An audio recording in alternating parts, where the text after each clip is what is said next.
Funding for the Maddy Report is made possible by grants from the Spencer family, Community Health System, Harris Ranch Resort, Producers Dairy, Valley Children's Healthcare, and The Wonderful Company. Additional support provided by from the Maddy Institute, the Public Policy Institute for the Valley's public universities. This is the Maddy Report with Executive Director of the Maddy Institute, Blake Zante. Welcome to the Maddy Report. 56 individuals in American history have served as Speaker of the United States House of Representatives. One of the San Joaquin Valley's own, Kevin McCarthy of Bakersfield, made history as 55th Speaker of the House. And we're here with him today to have a conversation. Speaker McCarthy, thanks for joining us on the Maddy Report today. We really appreciate you being here. Thanks for having me, Blake. It's an honor. Well, let's begin with your background. You know, a lot of folks have heard your story, but maybe just tell us about your start in public service, your journey from Bakersfield, your pathway to Congress, into House Republican leadership, and then eventually the speakership. I'm born and raised in Bakersfield. My father was a firefighter. My mom stayed home, raised us, and I was the youngest of 3 kids. Went to Bakersfield High. Once a driller, always a driller. We always played football up here with you guys. When I got out of high school, I went to community college, and I was fortunate. I won a lottery on the second day it started.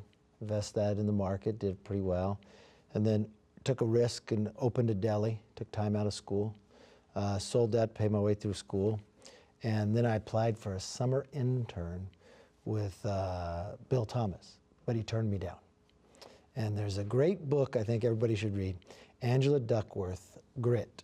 The #1 attribute of whether you'll be successful is perseverance. So I went back to him and told him he didn't need to pay me money, I didn't need to go to Washington, I'll just volunteer for free. And that kind of got me started, and I got involved in college Republicans and young Republicans. I ran for the college board and won.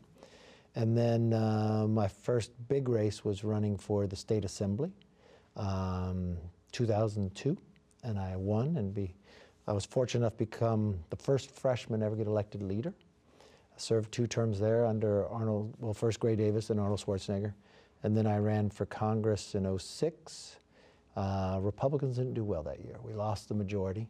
And I got appointed deputy whip the next term, and then we won the majority in 2010. I became majority whip, and then majority leader, and then Republican leader, and then speaker. Now, when you're reflecting on your time in Congress and also as speaker, what do you consider some of your greatest accomplishments? It's an honor to serve every single day, and your accomplishments sometimes are measured in different ways. You may have a very big accomplishment that only a few people feel, but when somebody has a challenge with the IRS or the VA, and you can knock something down for them and help them at a time, I always consider those very big accomplishments. But you know, we had a lot of different pieces of legislation. If you look at the WIN Act, it was with Senator Feinstein and myself. It was regarding water in California. And the interesting thing is, no water bill had passed in more than a quarter century. And we were able to put it together, and it took us a number of years working. Senator Boxer really fought us, held it up to the very last day. We got 72 votes in the Senate. We won big in the House. And I remember calling Feinstein the next day, and she was so excited about getting this legislation through. She goes, I feel so young again. I think from a Valley perspective, that's very important. But if you look at the number of pieces of legislation, from appropriation, from the air quality, from the investment, you know, you could just look from China Lake at times after the earthquake. Again, I could work with, then you had a senator work with Feinstein. We were able to get $3 billion in a very short time, and that was critical for the ability of protection in those labs out there. But look, I get proud of every part. If you look as Speaker, when we went and did the debt ceiling, we cut $2 trillion. And you think, that is the biggest cut in American history ever voted on. We did welfare reform, first time NEPA reform in more than 40 years. We were able to repeal the money for all the extra IRS agents that were going after people. Major success. Now, you only had a 5-seat majority, and the Democrats controlled the Senate and the House. So you can go with each term, there are places like that you celebrate, but there are certain things I remember of certain individuals that just had so many challenges with government that when you unlock that key for them, just the look on their face, and people from all walks of life, all different registrations, there's times you celebrate very big with them that you're glad you're able to be there for. Thank you, Speaker McCarthy. We're going to take a quick break and we'll be right back after this. This is the Maddy Report. Welcome back. We're sitting down with the 55th Speaker of the House of Representatives, Kevin McCarthy. Speaker McCarthy, thanks again for joining us.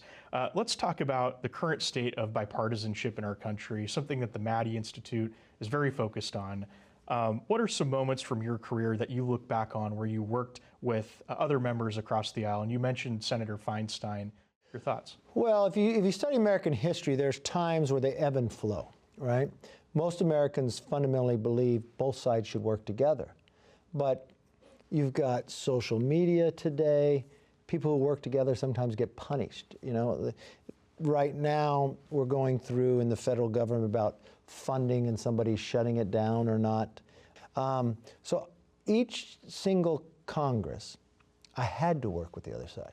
Look, you want to debate strong in the election, but when the election's over, you have to govern. An American government is designed that you have to have compromise. It doesn't mean you lose your principles, but you find common ground. With Steny Hoyer, I'd work a lot with.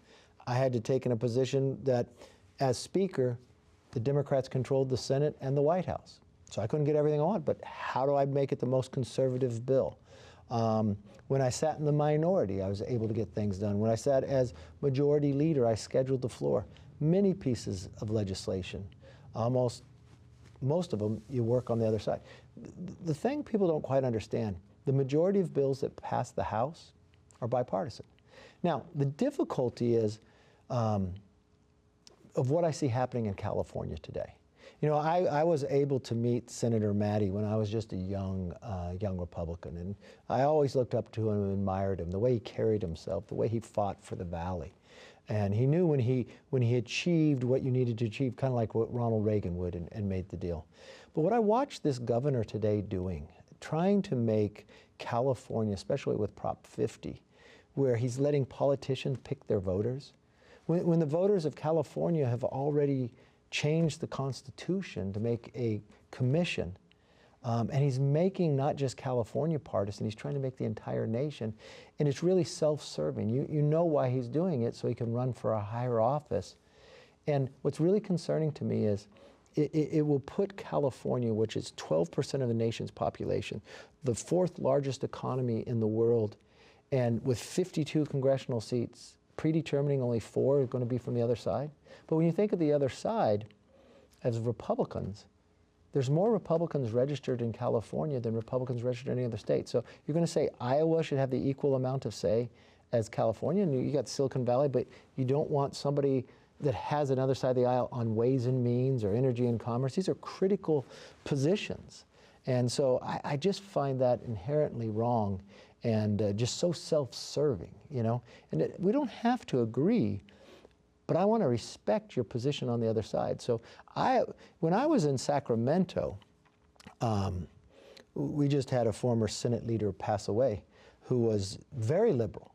He would still call me when I went to Congress. And we wouldn't see eye to eye, but we would come together and make agreements. We had what is called the Big Five in California, the governor and the 4 leaders. We would fight, but we would fight for our grounds. But when we made an agreement, we kept our word. And you found when people were looking out for their own philosophical beliefs, but they were believed in passion and in principle, you could make an agreement. Well, what I'm watching with the governor today, it's all personal for him. And that's just not a good place to be. When you're looking at the issues of our time, future generations, when they look back, what are the issues that will define our country in this moment? So you got to worry about the debt, our education system, AI and quantum. Whoever captures those has an advantage, but you can't capture AI and quantum unless you have an energy policy that builds all of it. You know, and then when you sit and look in the valley, just from our water system, from our agriculture and our education system, you know, you can go from the desert where you can go to space, or you can go further up into Fresno and others. You feed the world. And all of these combined work together. Thank you. We're going to take a quick break and we'll be right back after this. This is the Maddy Report. Welcome back. We're sitting down with the 55th Speaker of the House of Representatives, Kevin McCarthy. Let's shift gears a little bit, a topic you've been recently engaged in, Speaker McCarthy, and you talked about, before we went to the break, Proposition 50, something that Governor Gavin Newsom is pushing to have redistricting in California until 2032. Supporters, primarily Democrats, say that this will be an effort to stop President Donald Trump.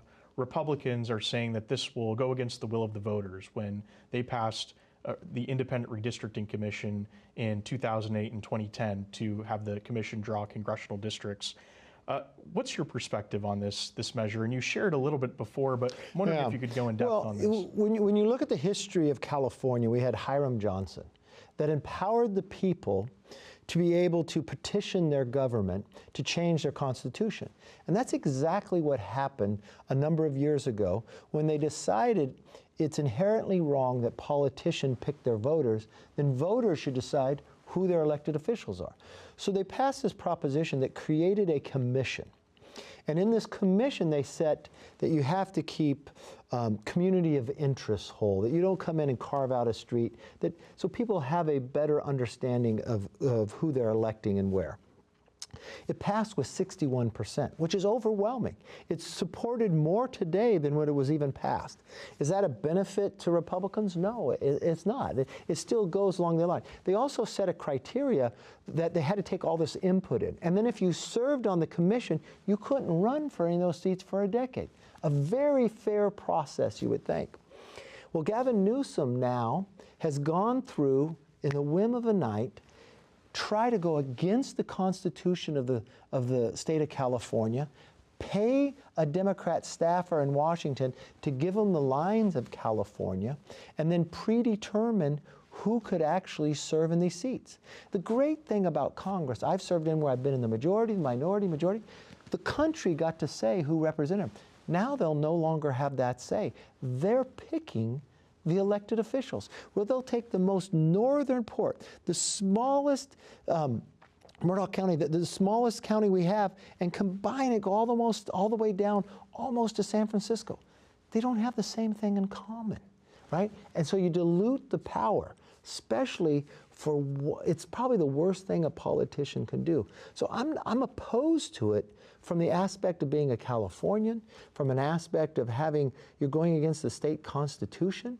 And I will tell you, when I became minority leader, Nancy Pelosi got elected speaker. 4 years later, I won the speakership, and we won it by 5 votes.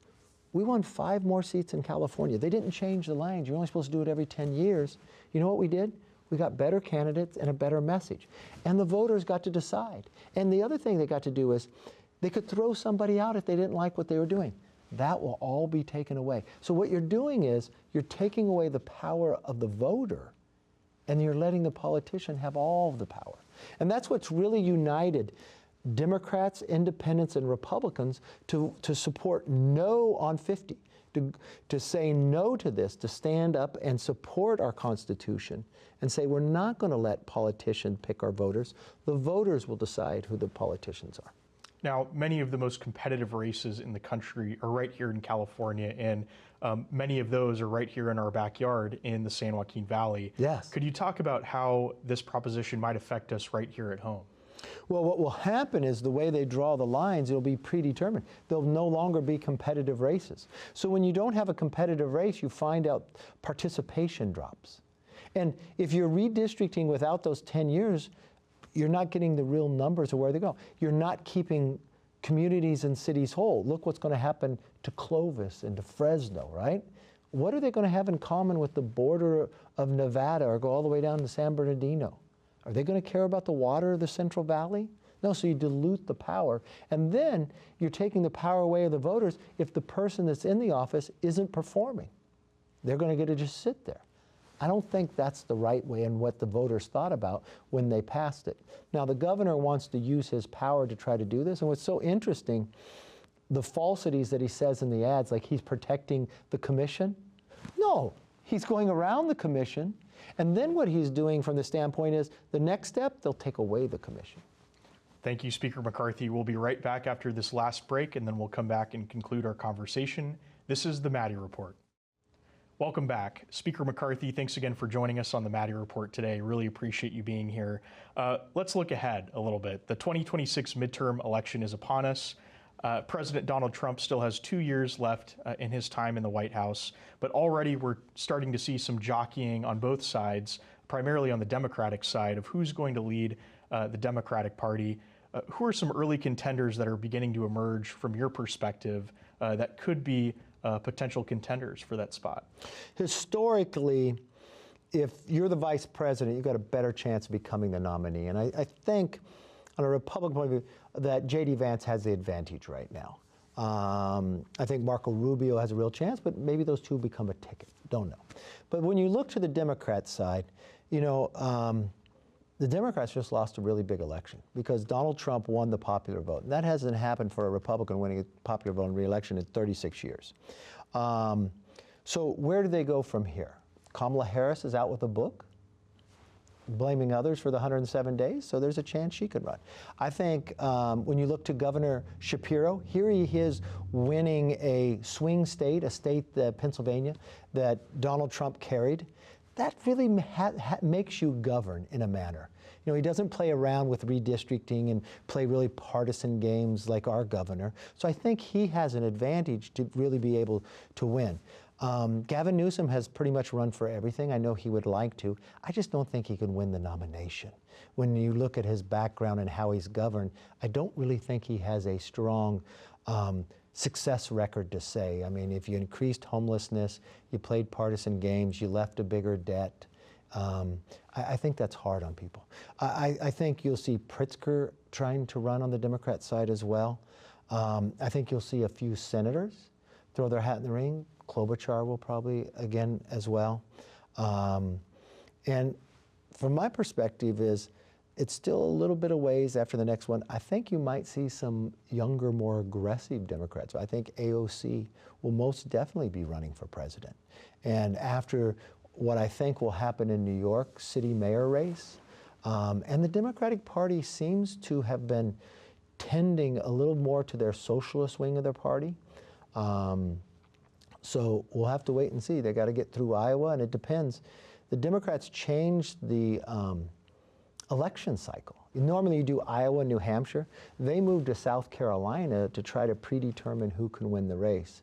And then the last couple times, they kind of closed the race out early to determine who could win. The best thing they should do is let the race just run and let the voters decide. That would give them their strongest candidate. Does Gavin Newsom have a shot?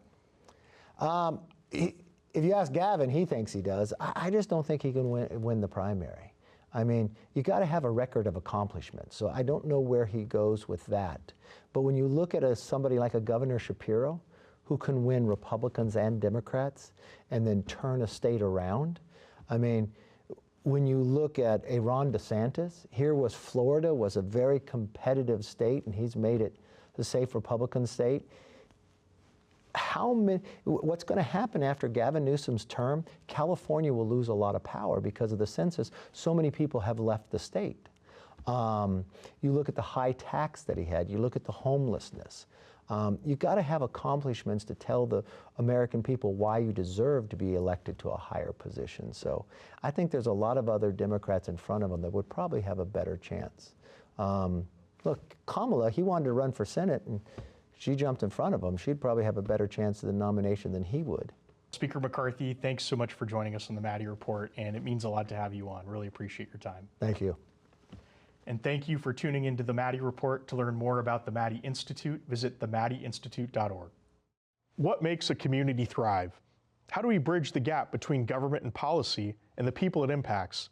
The Maddy Institute was founded to answer questions like these, to create a link between government and the citizens it serves, and to inspire a new generation of leaders dedicated to public service.